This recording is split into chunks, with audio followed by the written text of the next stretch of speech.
বলিউড অভিনেত্রী সোনাক্ষী সিনহাকে সচরাচর মাথা গরম করতে দেখা যায় না।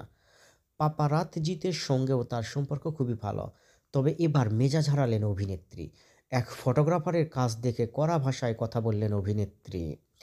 সম্প্রতি নেট দুনিয়ায় সোনাক্ষীর একটি ভিডিও ভাইরাল হয়েছে। সেখানে দেখা যাচ্ছে মুম্বাইয়ের একটি অনুষ্ঠানে অতিথি হিসেবে প্রবেশ করেছে অভিনেত্রী। তখন এক ফটোগ্রাফার তাকে অনুসরণ করতে শুরু করে। শুরু হয় একের পর এক ছবি তোলা। একের পর এক ছবি তুলতেই থাকে। প্রথমে সোনাক্ষী হাসি মুখেই হেসেছিলেন, কিন্তু শেষে মেজাজ হারিয়ে ফেললেন। কেন হারিয়ে ফেললেন অনেকেরই প্রশ্ন। ফটোগ্রাফারদের উদ্দেশ্যে তাকে ওই ভিডিওতে বলতে শোনা যায়, এবার আপনি থামুন, অনেক হয়েছে। এরপর ওই ফটোগ্রাফের উদ্দেশ্যে হাত জোর করে অনুরোধ করতে থাকেন অভিনেত্রী। উল্লেখ্য, ওই অনুষ্ঠানে সোনাক্ষী একা ছিলেন না, অভিনেত্রীর সঙ্গে ছিলেন তার স্বামী জাহির ইকবাল।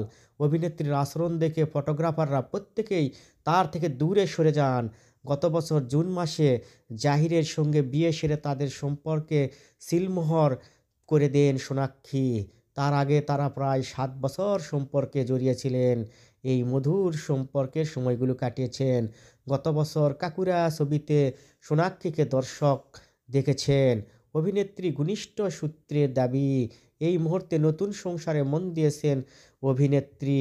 তবে পাশাপাশি নতুন চিত্রনাট্য পড়েছে তিনি। খুব দ্রুত নতুন কাজের ঘোষণা করতে পারে এই অভিনেত্রী। যতই দিন যাচ্ছে অভিনেত্রীর জনপ্রিয়তা বেড়ে যাচ্ছে। আশা করি আরও এই অভিনেত্রীর জনপ্রিয়তা বাড়বে।